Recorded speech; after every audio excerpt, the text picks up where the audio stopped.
What's up, everybody? Trey Biddy with HawgSports.com, HawgSports.com. Well, the week isn't starting like we had hoped. I was on campus today attending Sam Pittman's press conference, and I'm leaving, and there's cop cars whizzing by me, unmarked vehicles just hauling through traffic, and even going up on the curb on a sidewalk to get over by the student union. I tweeted out, we were all stopped in traffic. I tweeted out, I don't know what's going on. There's a ton of cop cars at the University of Arkansas. And then immediate responses from people that there is an active shooter on campus. The university is on lockdown. At last check, this is the last update I saw was like 30 minutes ago. All the Fayetteville public schools are on lockdown. I've got a niece up at the university, 2 interns, and my daughter's in school. Not at the university, but all the Fayetteville schools are locked down. They're all safe. So hopefully whoever this selfish, deranged person is apprehended, and we can move on with our lives and there's no casualties from this. But certainly not the way we wanted to start game week. This is a big national news story, and just hope that everyone is safe out there. So I'm not going to update anything because I don't know anything beyond that, but obviously keeping an eye on this developing story. As for Razorback football, we met with Sam Pittman today, and obviously it's game week, so he's obviously very excited about everything, and feels like they found out a lot about their team, and we'll find out a lot more probably than they have this whole time here in the next few weeks, and starting with Alabama A&M on Saturday in Fayetteville. Connor Goodson is going to join us, Danny West as well. All that and more on today's episode of Hog Sports Live.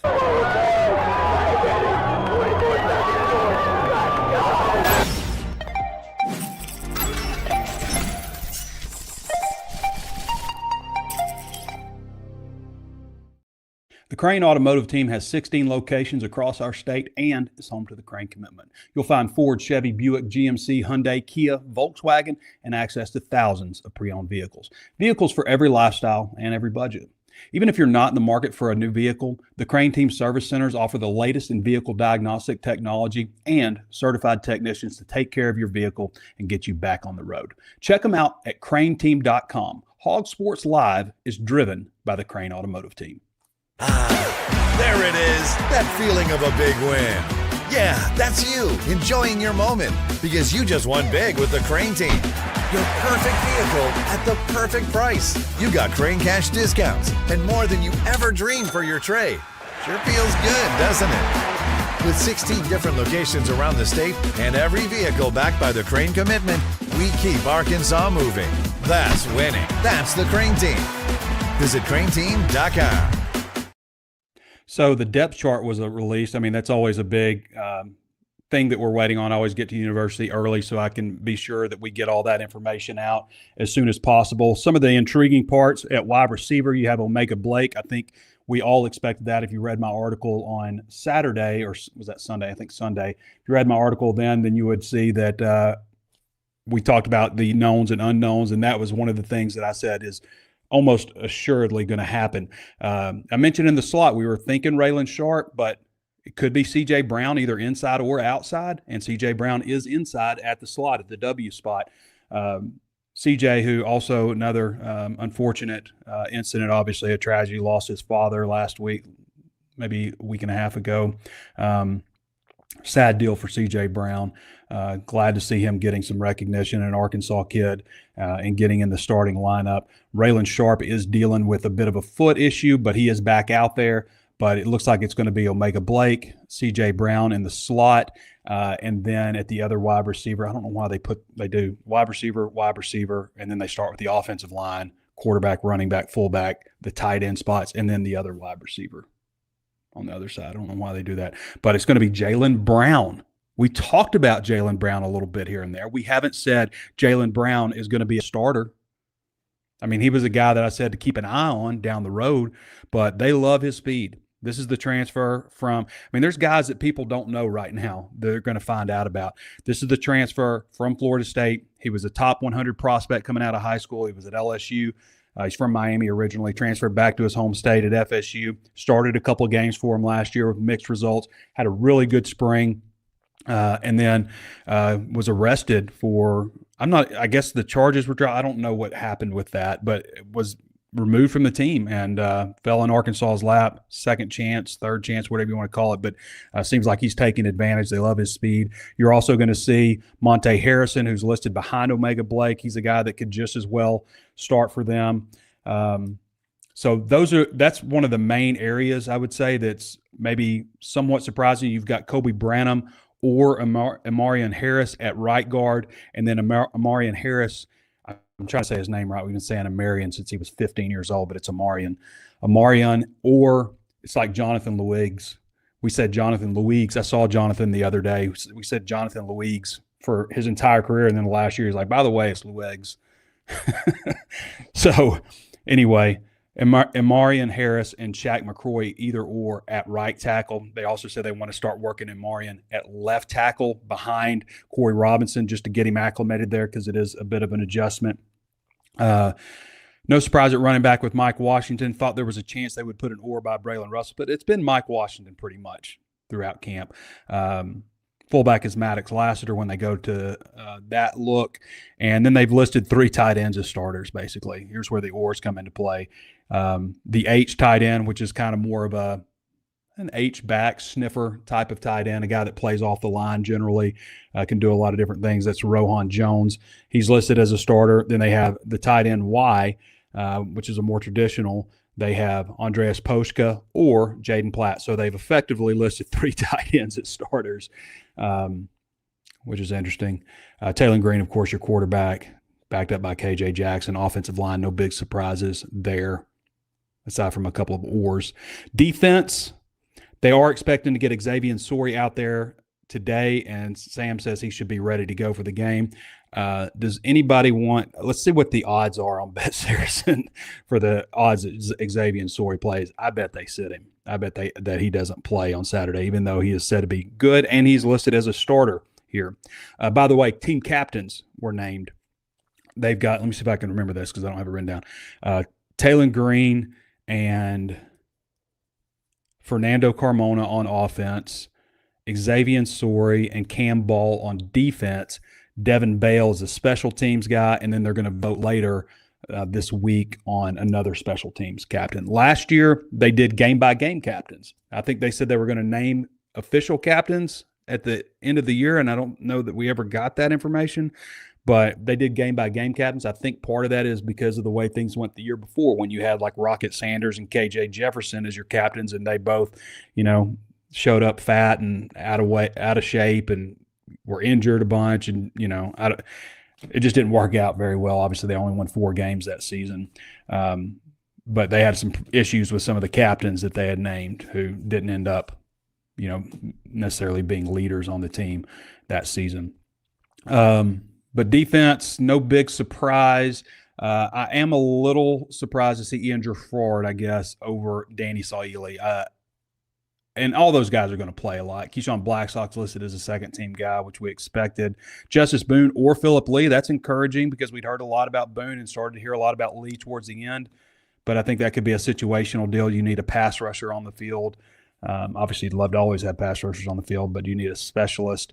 No surprises at linebacker. Cornerback, this is kind of where we had heard things were going. I think Sam Pittman said the other day, maybe at the Catfish Hole or something, Julian Neal. So if this secondary starts, and I'm just going to read it, Kenai Walker, 6'2", 204, Julian Neal, 6'2", 208, Miguel Mitchell at safety, 6'1", 222, Larry Worth, 6'4", 226 at the other safety. And then you've got Jordan Young, 6 foot 198. If that's the secondary, I would be stunned if there is a bigger secondary in the history of Razorback football than that. The only thing that could throw a wrench into that is if because there's an or after Miguel Mitchell or Caleb Wooden. So if they start Caleb Wooden 6'1", 195, they still might be that. So I think that's intriguing. Scott Starzik, obviously, is your starting kicker. Devin Bale at punter. Blake Ford, kickoff man, which says something because Devin Bale was a pretty good kickoff man last year, and now Blake Ford has taken that job. So must have a good leg. Ashton Noe as long snapper. Who I would give a nod to as a possible captain. If they're naming another special teams captain, maybe you go with Ashton Noe. Devin Bale as the holder, Rodney Hill kick returner, and Markalen Batten as the next guy, and then Cam Shanks is the punt returner with Braylon Sharp behind him. That's the depth chart. Arkansas opens as, 38 and a half? I think so. Bet Saracen has Arkansas as 39 and a half. Minus 39 and a half. Arkansas opens at. Last week, and we'll start keeping track of these, but last week I only ended up picking 3 games. Missed Kansas State. They lost. I had them as a 3-point favorite. They lost 24-21. I missed Kansas. They were 12.5-point favorite. That was not even close, 31-7. And then I had Hawaii as a -2 against Stanford, and Hawaii won and covered that 23-20. The other game I picked was Nebraska-Cincinnati, but that's Thursday. They haven't played it yet. And then I went with Arkansas covering 6+ just because I had them at 6. So covering 5.5. But I took them 6+ on the money line, or not the money line, on the prop bet. So they're plus 115 there. And we'll do our picks again on Thursday with the Bet Saracen wager wagon as well. Go to Bet Saracen, Arkansas's #1 sports betting app. Check out everything they've got. Ton of prop bets for the season. Still time to get in. Player props, team props, all that kind of stuff.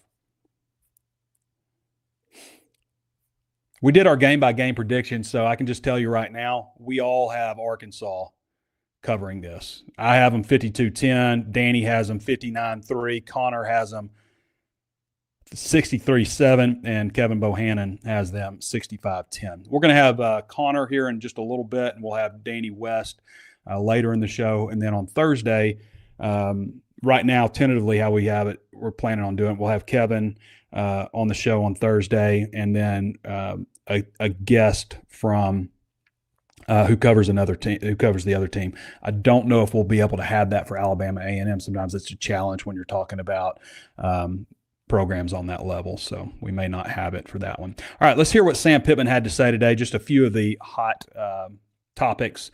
This is just about a 3-minute clip.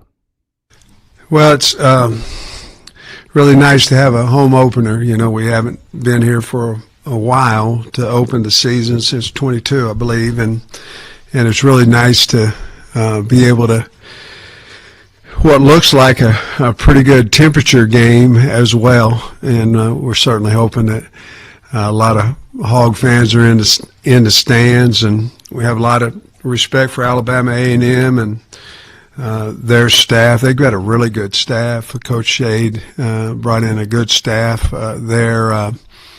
You know, they won their conference over at Miles, and obviously I'm sure that's a big reason. A lot of reasons, but I'm sure that's one of the reasons that he was able to get that A&M job.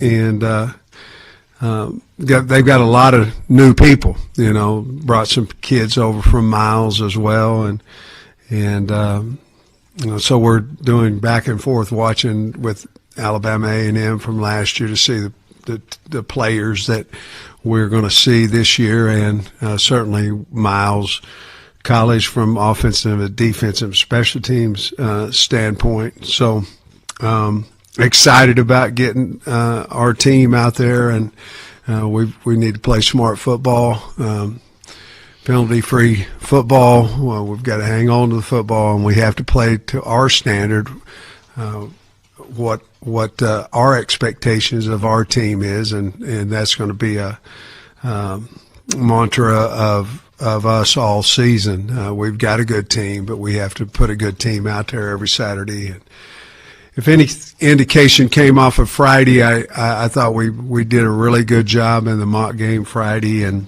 our special teams were really good, and we flew around, and so I was proud about what we did Friday night, and Starsick made all his kicks, and so we're ready to go and excited to have play somebody else other than ourselves, and again have high respect for Alabama A&M. Coach, how's the health going in? Like Okie, Sorey, some of those guys, how are they doing? Yeah, David Okie's going to be. He won't play this week. Sorry, we believe will practice today and will be ready for Saturday. Antonio Jordan had a high ankle sprain, so he would be doubtful for Saturday. Other than that, I think the guys that we've had will be ready to go. Just to follow up, what was the diagnosis on Raylan's injury? Raylan Sharp, foot. Had a foot injury and it took a little bit longer than what we thought to get him back, but if last week's any indication, he's ready to go. I'm distracted by what's going on with the active shooter. I have not seen any new updates on that. So what I know is what we last reported. So no new update on the active shooter at the University of Arkansas. Unreal stuff. Did I mention that I was in a active shooter situation at the University of Arkansas? I think it was 98 or 99.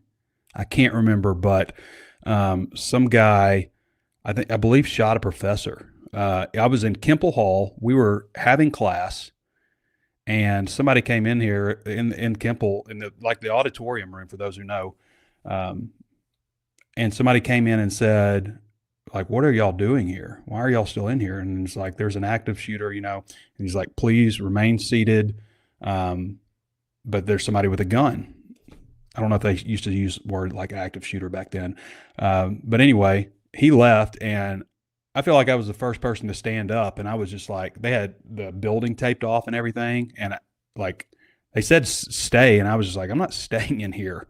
And I got up, and I was like the first person in a huge auditorium, and everybody was, followed me. I was like, let's go, let's get out of here. And then ducked under the yellow tape and exited. But I have not seen any updates. If you got any update, just, put them in the comments here, and maybe we can follow along with what's going on with the active shooter situation at the University of Arkansas right now. Feels weird talking about sports when something like this happens.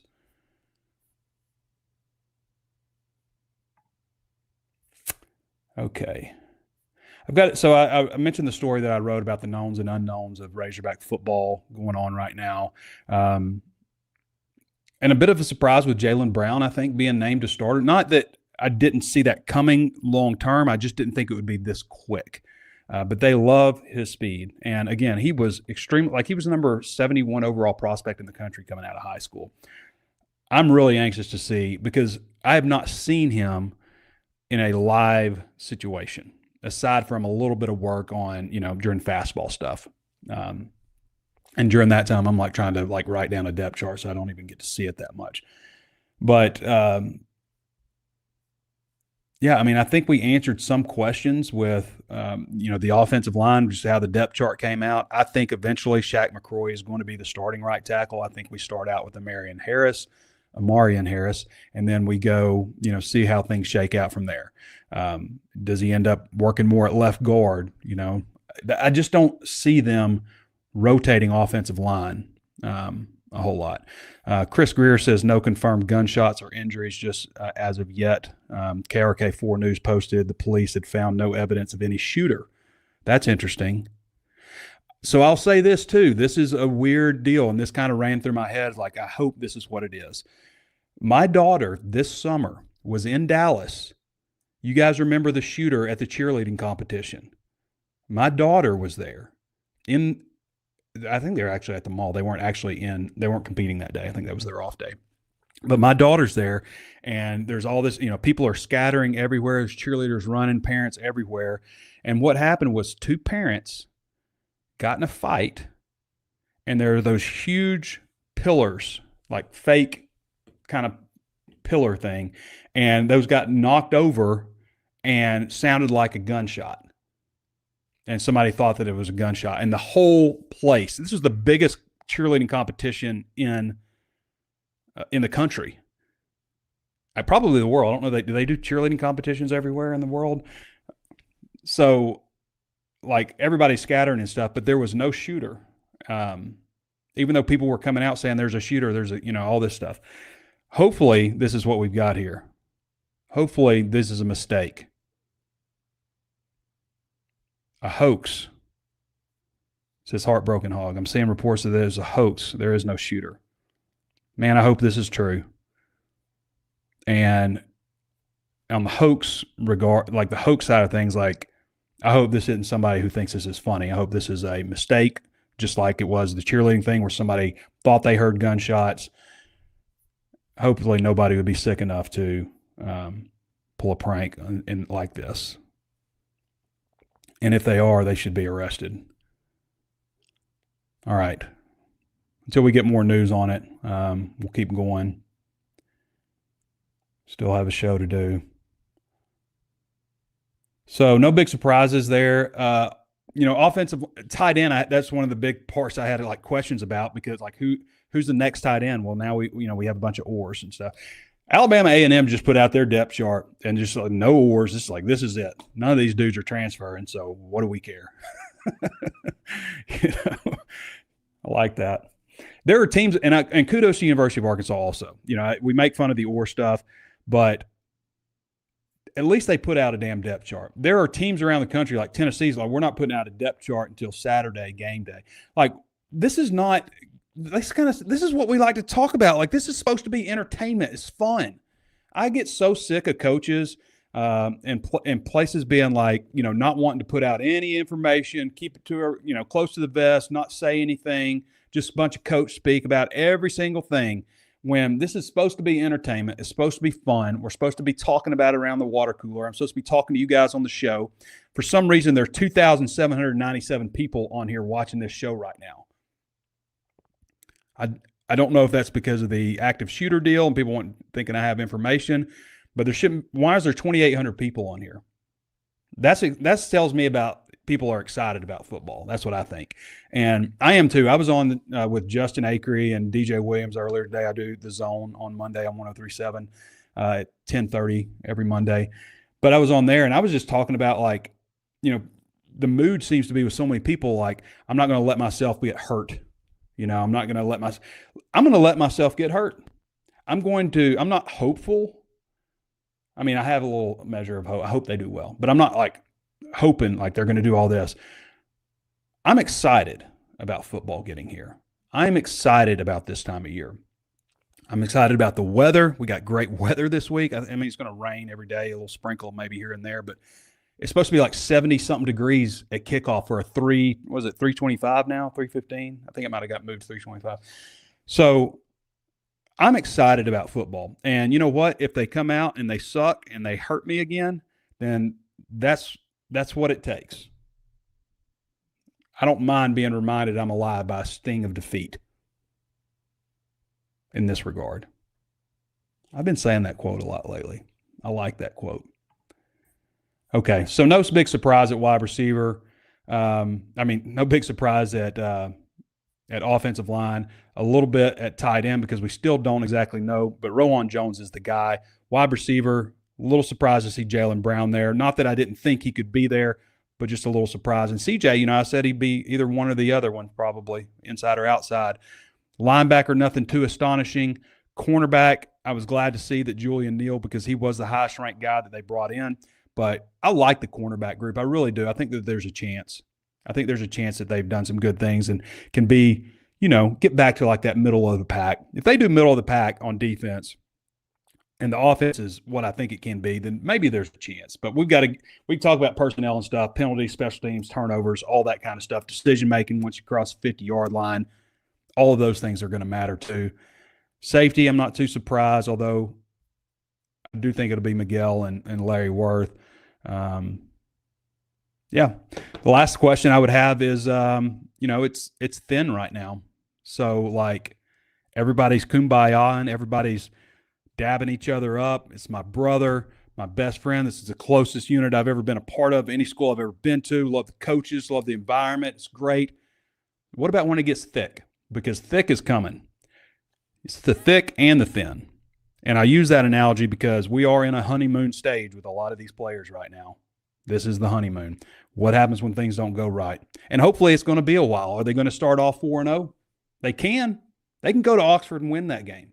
They've got a good enough team. If they can beat Tennessee at home like they did last year, they can go to Oxford and win.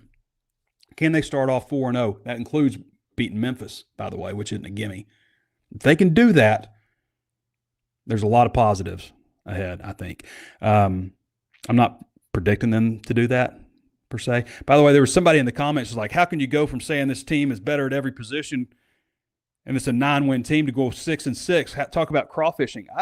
There are a lot of bald people in Arkansas sports media. I never said that. I never said this is a 9-win team. Hopefully they can be, but I never said that. All right. Where are we going? Going to my guy, Connor Goodson.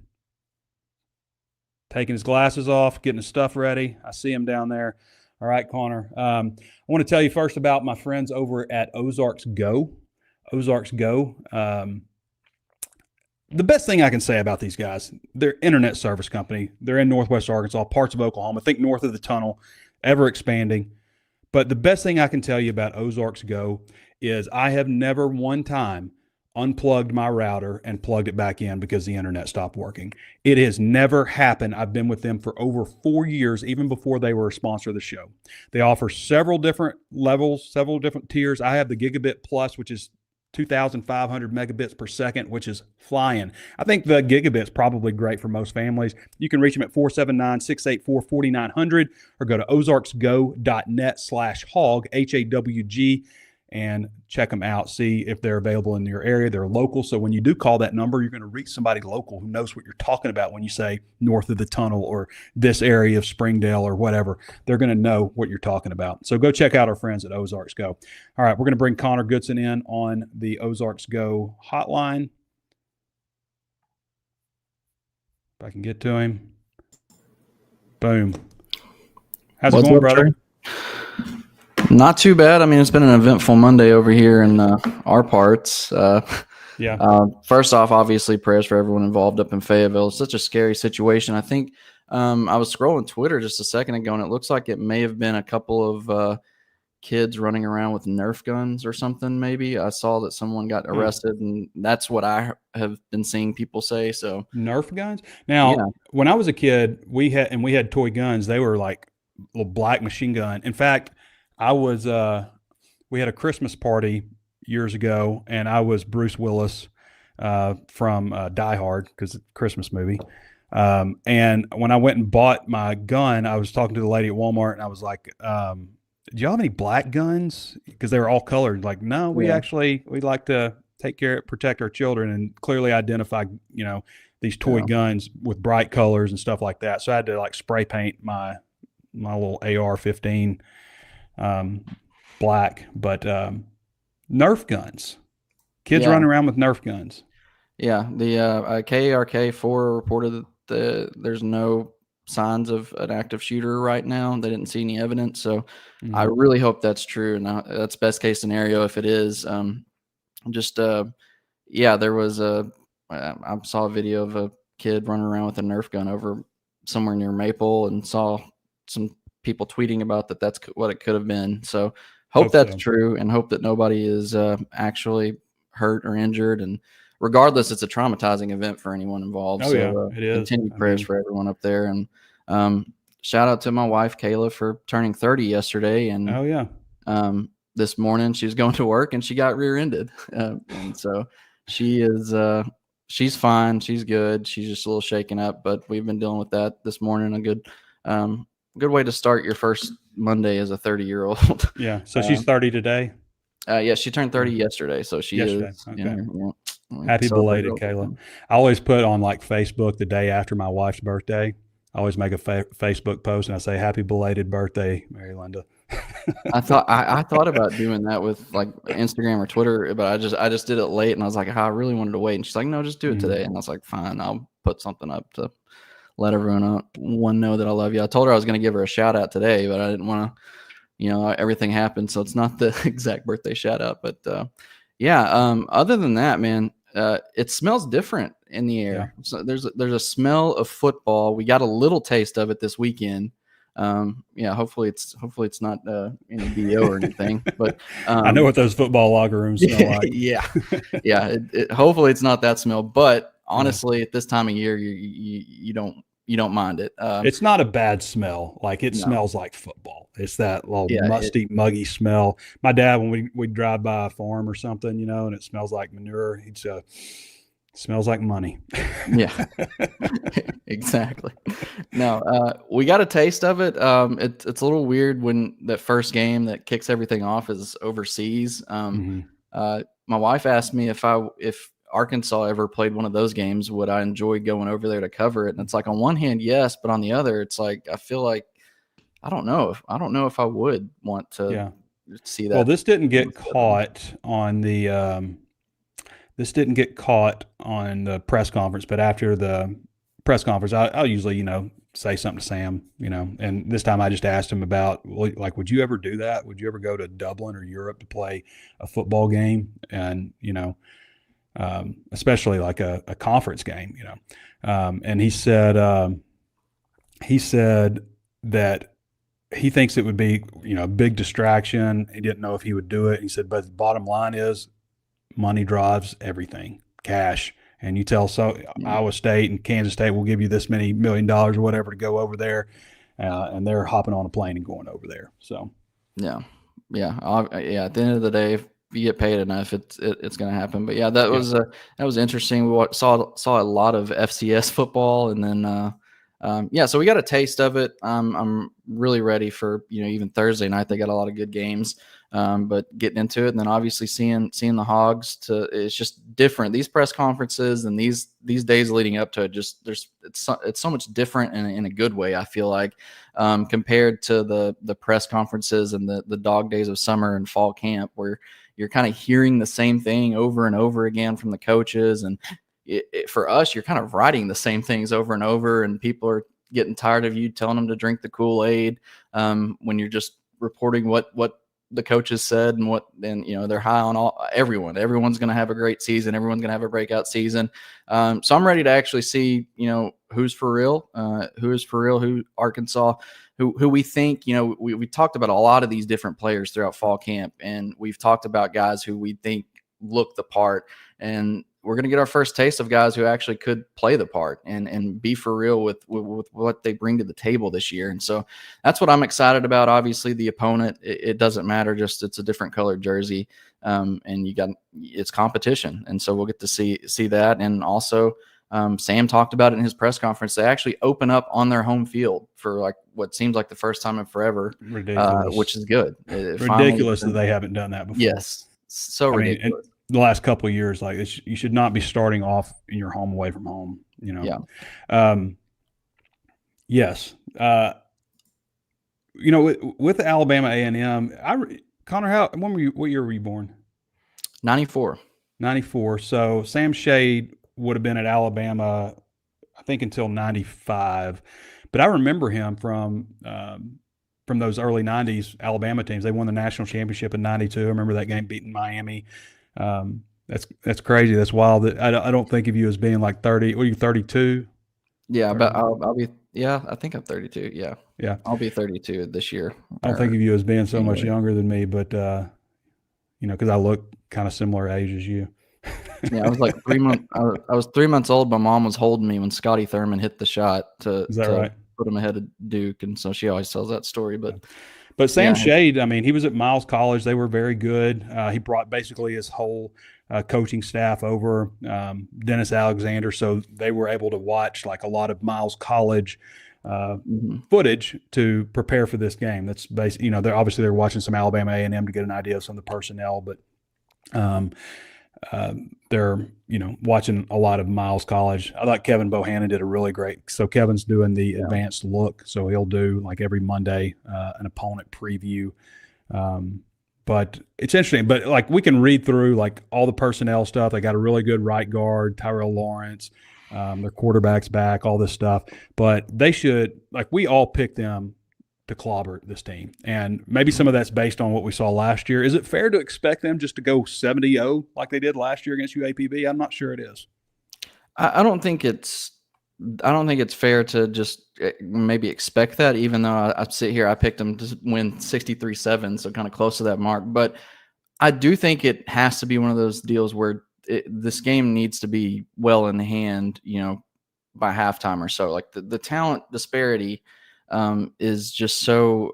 I mean, obviously, in today's college landscape, it's easy for different teams to make really big gains in one off season, but the talent disparity from FBS to FCS, I still think it, especially in the SWAC conference with those teams, I think it still is so great that Arkansas this shouldn't be a case of playing with your food. It shouldn't be like a UAB from last year where you're struggling to really answer them and you're trailing at halftime and those kind of things. I don't think that it needs to be that, but I don't sit here and expect every FCS team Arkansas plays to go out there and beat them, 70, 77 points or hang 80 on them. We've seen them do terrible, Connor. Again, I mean, we saw Kent State.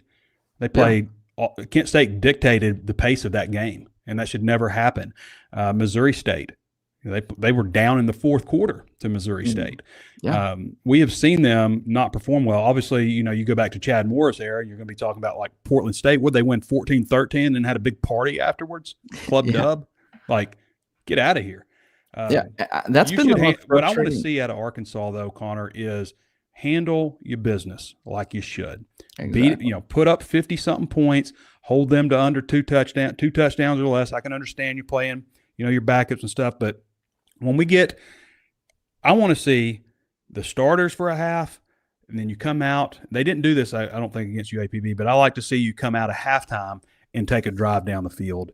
Like, this is how we come out of halftime. And then starters are gone, and it's, 49-3 or whatever it is. That, to me, is taking care of business, and then, whatever happens with the backups and reserves. Yeah, and I think that's been one of the more frustrating things about some of these games in Sam Pittman's tenure is that they don't handle their business. And you're seeing games like the Kent State game. You look at some of these games like those opponents, like your UABs, your Kent States, your Missouri States, those kind of games. Those are great times for you to get your backups, your third stringers, some quality reps. I mean, obviously competition level is not up to what the SEC is, but it's, just getting experience, going through the motions, getting your timing down, getting used to, getting plays in and having to, read a defense and things like that. That's perfect for your backups, especially when you're trying to develop guys. And I think that's one of the things that I really need to see from this team this year is to go handle your business in the games you should. And then just be competitive and fight and give yourself a chance to win all the other games in SEC. Too many times they just play up or down to their opponents, and it's frustrating, especially in these early season games, because you've talked about it at length about how Missouri, they get in they schedule all these easy games, and then they handle their business in those games, build confidence. Even your backups are feeling confident going through the season, so when they're thrown into the fire, they're way more ready to compete and actually contribute. To where Arkansas, they just come out slow, they sleepwalk through these games. And they're always having to come from behind. You're giving your starters unnecessary reps and nicks and bruises that, they could have, maybe had going into next or saved for next week. And I think that's one thing that has always just been frustrating to me is that you're not really setting yourself up for success by not getting these guys quality reps in these games. And protecting your starters. So that's one thing that I want to see, and I hope that they come out and really strike first and put this game away quick. And then, like you said, get that drive out of halftime, see how that goes, and then hand the keys over to KJ Jackson and the rest of the game. Yeah. All right, Connor. Appreciate you hopping on, brother. Good stuff. Always good talking to you. All right, brother. All right, everybody. That's Connor Goodson. You can follow him at Connor Goodson on X. And read all of his content at HawgSports, HAWGsports.com, where it is 50% off. I'd like to invite you real quick to give us a thumbs up if you haven't done so already, a like. We've got almost 3,500 people on here right now, so a lot of people interested in what's going on with the Razorbacks. It's game week, so that's very exciting. And as we continue to follow the story with the active shooter, hopefully all that's true with the Nerf guns and stuff. I can't wait to hear more details on how all that happened and a lot of resources. I would also like to tell you about our friends over at Walker Brothers. I was at Walker Brothers. I was at both stores this weekend. I checked. I think I ended up with like 6 items out of there. Just the store in Rogers. It's now located at 3503 South 55th Street, Suite 101. It is incredible. There is not. I would say there's probably not another store in Arkansas like this for men's clothing. I mean, they've got everything. They've got, they have their own curly tail with the hog with a little curly tail that they put on different brands like Peter Millar, Johnny O, Horn Legend, Divot Sportswear. And then the Crazy Hog logos, I'm told, that's like Peter Millar's deal. They've got the freshman experience where they'll outfit you in a bunch of clothes, like get you dressing like a grown-up kind of is the idea, but it's not just for freshmen, it's for anybody. I really like the Faraday clothes. They just seem to fit me right. Vuori is a big fan of that too. And if you want a suit or something like that, you should see what they've got set up out there. I mean, it is incredible. It looks like you're in Dallas or something. Everything that they have there, it's really impressive. Go check out our friends at Walker Brothers, 3503 South 55th Street, Suite 101 in Rogers. Also, 577 Millsap Road, Suite 6 in Fayetteville, where they've been for a number of years. Good people over there that I've known for a long time. All right, Danny West time. Danny, boom. Hey, boy. How you doing? Good. How are y'all? I'm doing good. A little better that it's starting to it looks like maybe this was a hoax with the active shooter deal. But certainly, that, and I can remember with my daughter, like she's like, my friends are in there, she was very traumatized, even though it turned out to be just a couple of idiot parents fighting. But hopefully that's what this situation is. Sure hope so. That's scary. Not the way you wanted to start a game week press conference, but just like you say, hope and pray. It was just nothing. Danny, you got some questions about this team. Read your article this morning. Yeah, a few remaining questions, I think is what I called it. But it's just you get into game week, Trey, and it feels like we've exhausted everything, doesn't it? So I started looking for kind of final thoughts before we get into this thing, and really what you find, if you're like me, you start looking at how can they overcome, right? How can they bridge the gap? Where's all the hidden yards and hidden gems with this team? So you look at special teams, you look at penalties, and you have to ask yourself, where are they going to be? In the penalty department this year, we've seen them over the last 4 years now. Trey, I want to say they finished, I don't have it in front of me, but I want to say 10th, 7th, 11th, and maybe 10th again, 10th twice in the SEC in penalty yards per game. So you look at that and you go, we say it every year, they're not good enough to play that type of game. They had 4 games last year with 10 or more penalties, and they went 1-3 during that stretch. 2 years ago, they had 3 games with 10 or more penalties and went 0-3. So you're looking at 1-6 there every time you step out and make 10 or more penalties in a game. They were 12th last year, Danny. Yeah, that's probably 7.2 penalties per game. Yeah, that's not good. So, and 11th in yardage. Yeah, the point being, I'm just trying to look at last-minute things like that. How's the kicking situation? And that's not just on the freshman kicker. Of course, everybody will be – it's going to be all eyes on Scott, right, because of what we saw in the spring and or didn't see but kind of heard about. So you would hope when the big light's on that happens. But it's not all about him either. I looked at trends like Cam Shanks. You bring in a guy like that, you expect him to deliver, with an All-American tag. That doesn't mean he's got to go out and return 4 or 5, punts for a touchdown, but can he flip the field on a consistent basis? Can he be a consistent threat, I guess? And also, Danny, striking fear in the opposing punter to where they're, kicking the ball high and out of bounds. Get away from him. Yeah. That helps too.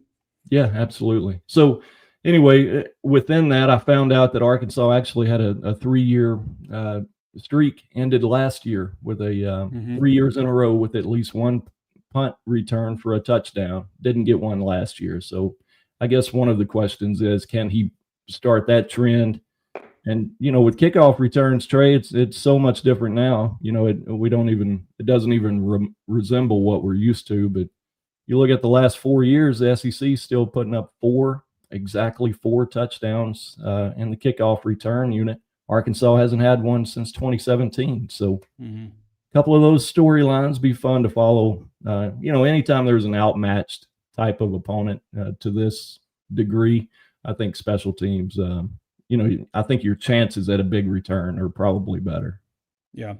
Yeah, and with special teams too, I think one of the important points they've made was just about how much bigger a team they are. Mm-hmm. And, you rely on safeties, linebackers, tight ends, big bodied people, and you got a lot of them, that could also help you in special teams in a variety of ways. Yeah. Yep.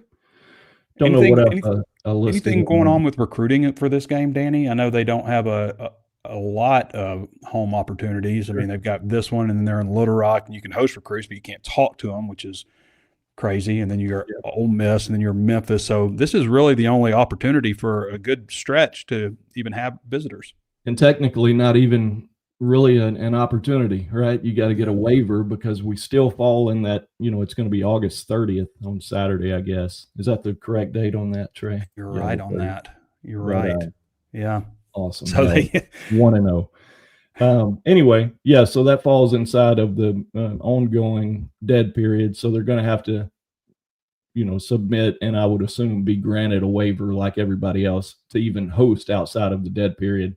That's nothing new. We've seen that happen, and I would fully expect that. As far as visitors, I would say this is one for local type targets. There's a lot of big headliner type games around the country really this weekend. So maybe tough to pull some of the bigger fish for this one, but I always think, at 3:15 p.m. That's fair. That's a decent kickoff. If you're committed, I would expect, if you're within driving distance reasonably, I would expect them to be there. So, you start looking at names, I would expect for 26, probably your Bentonville guys, Prevost and Blair up at Bentonville High. Of course, Fayetteville, I did hear from Will Caston, Marvin Caston's son. Trey, that's a throwback for you back in your still see Marvin every once in a while up there. Yeah, and a good man.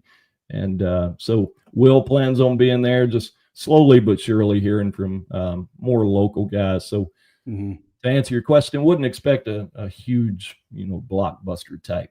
Is this class done, you think, Danny, barring any decommitments, which will probably happen?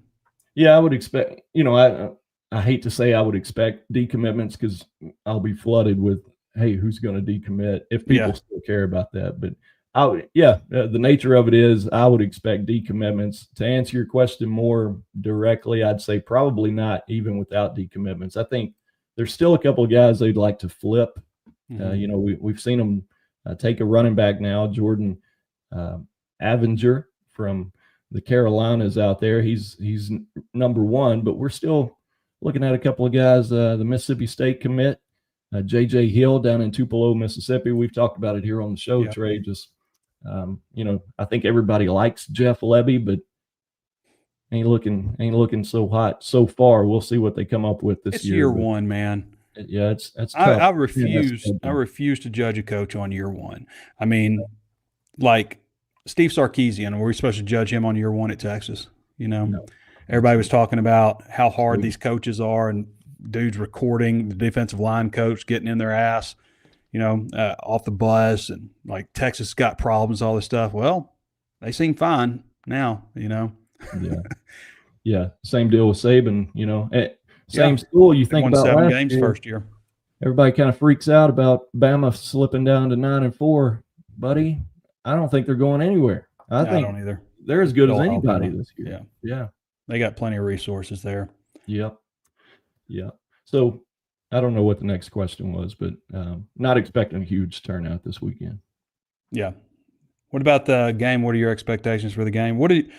I'll tell you, what I expect is just to go out and just, I mentioned it earlier, but just to throttle these guys, play clean football, don't make a bunch of mistakes, don't have some crap like Kent State or Missouri State or something like that. Just handle business the way SEC teams are supposed to do against these teams. With you on that. I heard you talk about Sorey earlier a little bit. I'd like to not see Sorey go out there. I agree with that. That's just me. So a lot of that, I'd like to see a lot of backups. I want to see KJ Jackson go in and get it done. Really starting, typically, the starters go back out to start the third quarter, but I'm hoping last there's year's not a game, need Danny, for last year's against UAPB, there's never been a more perfect way to start. I mean, it was clean. They got the starters out at halftime. Malachi Singleton played a bunch. KJ Jackson got in and went 4 for 4. I mean, you went to your third. When has Arkansas ever gone to their third quarterback, like voluntarily? I cannot remember that ever happening. So something like that would be nice. Just get everybody a lot of action, get those starters out, get them rested up for Arkansas State. But do you remember they opened in Little Rock in 2000? And I want to say they used 5 quarterbacks in that game. Is that they right? played UNLV? UNLV 14 to 10, I believe. Cedric went around the right end there. I told my buddy, I said, Jackson's in, and he was like, it was some other guy named Jackson, some other position. I was like, no, Tavares, who was a freshman. We definitely did not expect that. Arkansas pulled that game out, but it was closer than it needed to be. They played UNLV back-to-back games. They played them in the bowl game. That's right. Lost it. Before that. Lost, yep. Gerald Howard, I think, number 5. Throwback. Yeah, retired. I think he took a snap in that game at quarterback. I think he did. I think he did. All right, Danny. Anything else you want to add before we let you go? No, I just had to give you that Gerald Howard. That's a great one. I get off here. I love the old names that you don't think about all that much. I know. All right, buddy. Talk to you later. Yep. All right, everybody. That's Danny West. Again, you can follow Danny at Danny West on X. Most of his content is VIP, so you do need a subscription, which HawgSports is 50% off. It breaks down to $60 for the entire year right now if you want to sign up at HawgSports.com. I would like to tell you about our buddies over at Blakeman's Fine Jewelry, and congratulations to Ben Blakeman, who got married over the weekend. Blakeman's Fine Jewelry is proud to be the official jeweler of the Arkansas Razorbacks and are thrilled to support the team, and that includes providing beautifully crafted pieces for the U of A homecoming court. Built on tradition since 1987, Blakeman's has been Northwest Arkansas's trusted destination for exceptional jewelry and personalized service. Visit them at their brand new location, 3202 Pinnacle Hills Parkway, Rogers, Arkansas, 72758. Blakeman's Fine Jewelry, where Arkansas gets engaged. Good people over there also. Great staff of people that I know several of them. I love having people sponsor the show who I know personally and I feel good about endorsing. So win-win. Okay. Where we want to go? Questions? Questions. Who's got a question? Where are we at here? I don't know if I have that tab opened up. Let me go to questions. Again, there's a lot of content you can read at HawgSports, game-by-game predictions. Everybody's got, just a little piece about unknowns and knowns. We've got an advanced look at Alabama A&M. A lot of good stuff. All right. We have got 3,746 people watching the show right now. That's a lot. Appreciate all of you. I would love to say thank you to all of you guys for watching the show and make it popular. TJ Football 14, 67 months, 2,391 posts says, how many touchdowns does Mike Washington run for this week? 2. Final answer. Lock it in. Chad Razorback, 21 months with us. Who are you going to be looking for as indicators of an improved team and not just Arkansas vastly out-talenting Alabama A&M? So the first thing that I always look at is line of scrimmage, watching the center and then going from there. That's something that you always look at. I don't know why that is, but at least the first series, I almost exclusively take my binoculars and look at the ball. And I like to see what kind of push they're getting, how clean it looks, how under control it looks. But there's only so much you're going to be able to take away. First of all, if Arkansas doesn't beat the crap out of these guys, that is a flag to me. That is a warning sign. Even if you're focused on somebody down the line, you didn't fully prepare for Alabama A&M, you should just out-talent this team to the point that you just dominate them. Okay? But what I also want to see is clean football. I don't want to see drop passes. I don't want to see and stuff like that happens. It's just like, the level at which it happens. You don't want to see drop passes, fumbles, carelessness with the football, colossal mistakes, looking at it, two guys running into each other on a play like we used to see with Chad Morris. Continuity. How's that sideline look? Does everything look under control? Do they go out for a special teams play and there's somebody not on the field and somebody has a sub out? They have to call a timeout because of something personnel-wise somebody didn't get right. Those are the types of things that may not determine this game, but they matter in SEC games. Cleanliness, crispness, limiting penalties, turnovers, carelessness with the football, making proper substitutions, not having issues like that, not having special teams gaffes. Those types of things to me are what matters. Does it look like a polished team that's, all in unison, all in sync, all together? You know what I mean? Those are the kinds of things. And a lot of that stuff they don't show on TV. They show, you have to look at the sideline, see how that sideline's organized. Those types of things. That's what I want to see. NEA Hog 12 says, what two guys on both sides of the ball are you going to be paying most attention to Saturday? I'm going to be watching my guy, Danny Saili. I'm going to be watching him. I want to see how good he is. Seriously, I'm going to keep an eye on Jalen Brown. I want to see how good he is. I don't feel like I saw him enough. I mean, I watched him, but I just watch, it's just like in drills and stuff, I want to see what kind of wheels this guy actually has. So I'll be watching him actually a lot.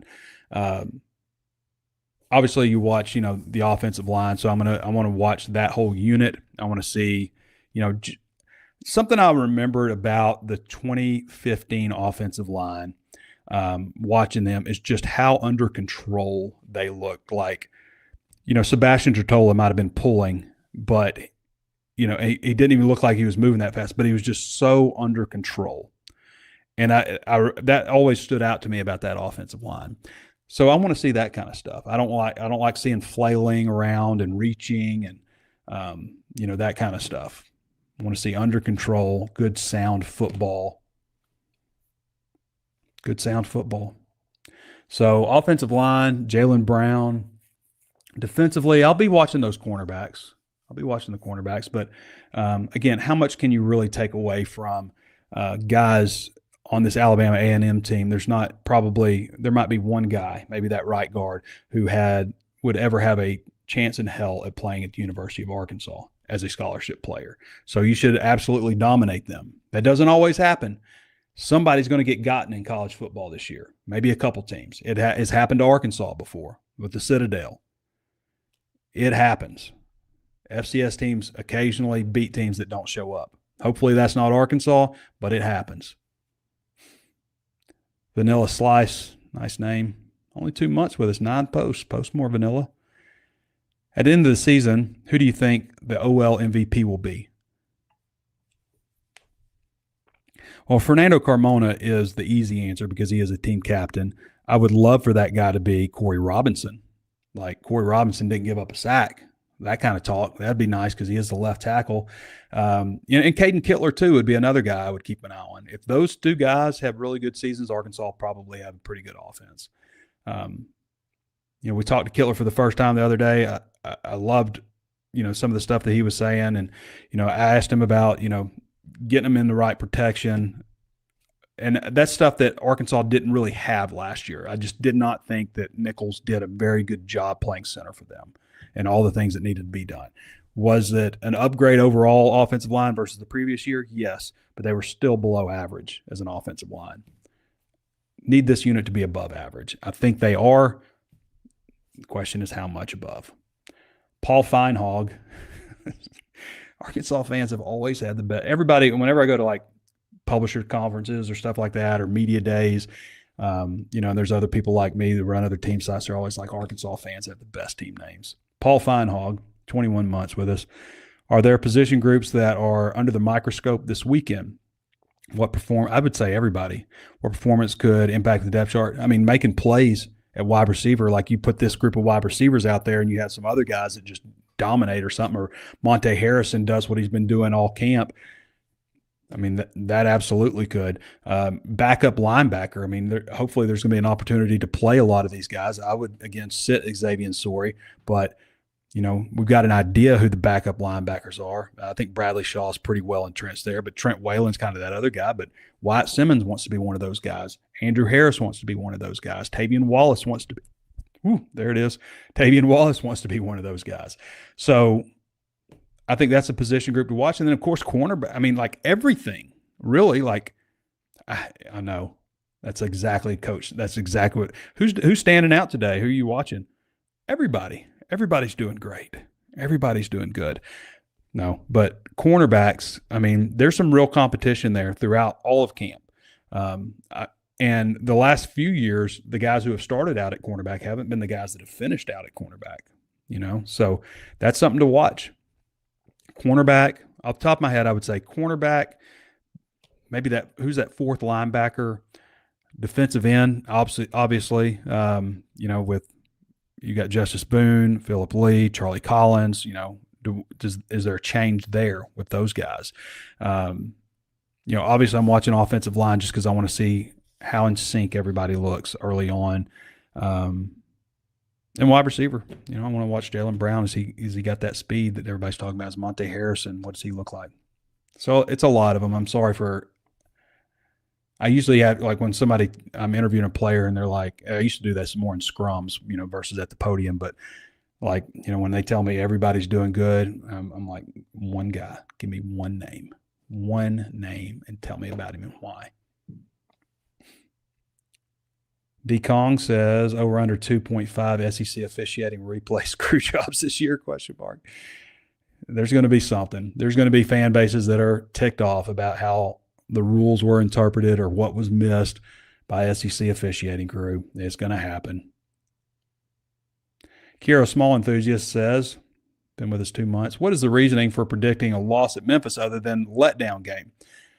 They lost a 4-year start at quarterback and 10 defensive starters. Should also be a ton of Hog fans there.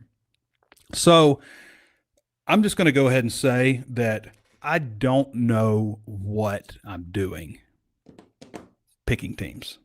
I don't know what I'm doing. I picked them to go 5-7 last year. They went 6-6. I was pretty close. I don't feel like I have a good grasp on what this team is going to do this year. So I picked things that I'm familiar with. And what I'm familiar with is Arkansas beating somebody they shouldn't and losing to somebody they shouldn't. And to me, I picked them to beat Ole Miss and come back and have that letdown week against Memphis. That's where that comes from.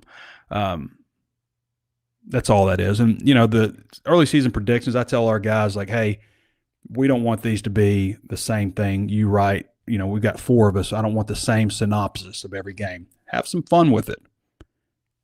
Mix it up a little bit. Have some fun. So that's why I picked them to lose to Memphis. It's not that I think they're going to lose to Memphis. It's just that my experience with Razorback football is a lot of times losing to somebody you shouldn't lose and beating somebody you shouldn't beat. That's all that is. Just a little fun. Kiro Small Enthusiast. Kiro Small, that was a good Razorback. D. Kong says, who has the most swag on this team? The most swag. Who has the most swag on this team? Sorry, maybe? Trying to think of secondary guys because they usually do. Most swag. Maybe Kanai. Kanai could. Kanai's in the conversation, I think.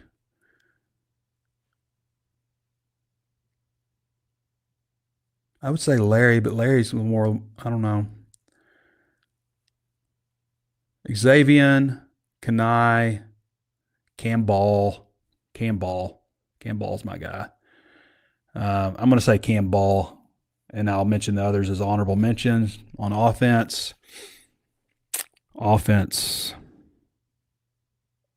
Swag.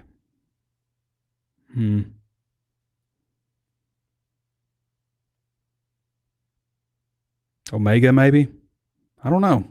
Omega's got such a great name.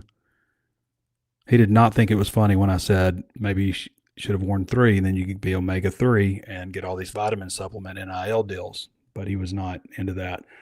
I think that's something to do with, I think he said the Greek Bible. What his name stems from, but I can't remember exactly. Maybe somebody can fill me in on the comments. There's Taylon Green, of course. I'll say this. I like Taylon. Sometimes he puts me to sleep a little bit at the podium. Sometimes when he's talking, I get a little bit tired. He's just got such a soothing kind of voice, and it just makes me a little sleepy. Okay. Big Baby Hog says, after observing over the spring, do you think Pitt coaches the whole season on the sideline, or will we move up to the booth at some point? I asked him, I was like, running through this is like, I think one of the last questions of the press conference. Last year I saw you'd come out, kind of high shoulder run, when something hurts on you. It's like you come out running through the A and then you peel off to the side and then take that cart over to the sideline. It's like you're going to be able to run through the A and he's going to be able to do it. So, getting a new hip, like that is a life changer for a lot of people. And he's still got a little bit of a hitch in his giddy up, but he's moving around a lot better. And he's lost more weight. Well, I've added more weight. I got to get that under control. What am I doing? Maybe on that Sam Pittman plan. What have you been hearing about Taylon Green's accuracy during fall camp? Are there signs that he's improved? I mean, he's looked accurate in the times I've seen him out there. His numbers seem pretty good from, what people have told me from the scrimmages. What I did not see in the spring or in camp, and again, in camp, we just did not get to see a lot of one-on-one stuff. But what I did not see in the spring that I saw last year in both the spring and fall camp were days where he would just look completely lost throwing the ball. Like like when you go out and you swing, this is the second week in a row for golf comparison, but you go out and you feel like you're striping it and you're just like, this is easy. And then next thing you know, you've sped up your swing a little bit. You get a little too confident. You forget about what got you there and you feel like you never swung a club. I would see that out of him last year. And I did not see those days where he just looked completely out of sync throwing the ball. So, and Bobby Petrino thinks that he's gotten a lot more accurate. KJ Jackson also, that was something he really worked on in the offseason too. So hopefully that comes to fruition. I don't have doubts that the offense is going to be formidable. Now, will they lay an egg somewhere? Probably that could happen. Absolutely. But I think the offense is going to be pretty strong this year. My concerns more lie with the defense, who I think has some personnel depth on the defensive line has me concerned a little bit. Keyshawn Blackstock moving over there is a positive thing. It's not an ideal thing. Like, I'm not expecting Blackstock to move over defensive line and just start wrecking people. But I think it was a necessary move in this situation. But, can they get pressure from the defensive ends? We can sit there and complain about the secondary and stuff, but you're not going to cover anybody for 5 seconds. Like, you have to get pressure on the quarterback. So can they do that? I don't know how I got off on that when we were talking about Taylon Green's accuracy. Hogzilla says, T-Boss. I'm T-Boss. What is your I did not know that he was referring to me as that when I read it, by the way. What kind of year does Taylon have to be considered a top 5 quarterback all time at Arkansas? More touchdowns, obviously. His touchdown, let's see what Taylon Green's stats were last year. It's probably like 14-9 on touchdown interception. But he also had games where, like, he was the second most all-time in yardage produced, So he had 15 touchdowns, 9 interceptions last year, 60.4% completion percentage, 3,154 yards, and a 138.2 efficiency rating. So, number one, what does he have to do? Like, he can have worse numbers than this. I don't know if he can have lower touchdowns, but and then win a lot of games, but it's going to come down to wins. Like, when we think about the best quarterbacks in Arkansas history, Joe Ferguson gets brought up a lot. Obviously, Ryan Mallett, Clint Sterner, Tyler Wilson. KJ Jefferson belongs in that conversation for, he has like two of the best seasons in terms of efficiency rating in Razorback program history. Brandon Allen, I believe, is number one, and that's another one, But what did all those guys do? They had, Arkansas, obviously with Brandon, didn't have that 9-win season, but Brandon was also really scrutinized at Arkansas, even though he produced maybe the best season ever at Arkansas. But those guys all won 9 games except for Brandon. They had an 8-game season. They all won at least 9 games. So to me, like, have that kind of season where you win 9 games. Improve this efficiency rating from 138.2. That's not good enough. You need to be like 150 minimum. And if you can get to 160, then you're talking about, an efficiency rating better than like Tyler Wilson or Ryan Mallett had. So that's what I would say. Win, get that efficiency rating up, more touchdown passes. But win more than anything. And he's going to do some stuff on the ground. As long as that knee stays healthy or anything else, he'll produce on the ground also. Jurassic Pork says it's 4th and 1 on the opponent's 45-yard line in a close game with this year's team. What are you doing? Oh, because I don't love – you asked because the defense is considered to be the weaker side of the ball. I don't know if I could punt and trust the defense. 4th and 1 on the opponent's 45 in a close game with this year's team. What are you doing? How much time is left? I'm guessing you're assuming that, like, we're talking down to the final possessions. At the opponent's 45, I'm definitely not kicking a field goal. That's too far. Punting and trusting the defense. I have a lead, I guess. Man, normally I would say punt. But if the offense is your strength and you're in their territory, if you need to score, obviously you're going to go score. But if you're trying to protect a lead, I might be tempted to go for it. 4th and 1. Tush push. I think I would go for it. Given the personnel on this team, until somebody shows me differently, until like I look at this defense, like this defense can make a stop here. I mean, think about the Tennessee game. Tennessee had a big pass. I mean, they got down to like the 20-yard line. Like if they just needed a field goal to win, then they were kicking a field goal and winning, but they had to score a touchdown because Arkansas scored a touchdown. So I'm usually the kind of guy that's like always take your medicine, kick the field goal when you're in field goal range. But it gets iffy once you cross the 50 and whether to punt or go for it. I mean, depending on, the stats and the analytics and all that stuff. But I'm usually a guy that's like fair catch the kickoff, punt it, take your medicine, kick the field goal. If you ask me this question, like you're in field goal range and you got a competent field goal kicker, I would always say kick the field goal. Take your points. I feel like the analytics don't show necessarily what a big momentum shift it can be mentally for the crowd, for all that stuff when you go for it, when you're in field goal range and you don't get it. I think it can be a big shift. Chances of Bobby P play 1 going 4 wide and all 4 go routes. Hawks by a million, says C Trickle. I think we're probably looking at a swing pass. Somebody said wheel route. Everybody loves the Bobby Petrino wheel route. Wheel route to Mike Washington. I wouldn't hate that. But I kind of think they'll swing it out to Mike Washington first play. That's what I would guess. All right. How long is the show going?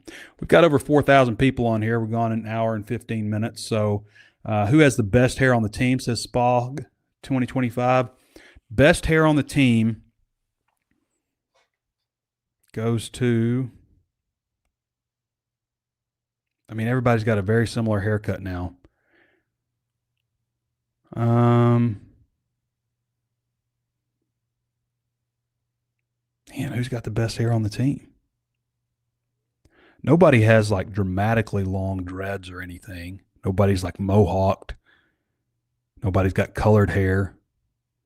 Not that I would say those are good hairs to have. That's a tough one. I mean, last year I might have gone with like Nico Davier or Ty Washington, because they would, like, Ty would pin it up high. It'd be like this high, just dreads, braids. Shoot, I don't know. Julian Neal's got pretty good hair, if I remember. I might go with Julian Neal. He's got a pretty good do. All right. Appreciate everybody joining me. Over 4,000 people watching us live stream right now. That's exciting. People excited for football. Let them hurt you. Let them crush your soul.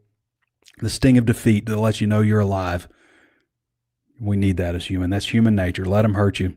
Come into football season. You don't have to be hopeful, but come in excited. I mean, this is your team. Let's see what they got before we judge too much.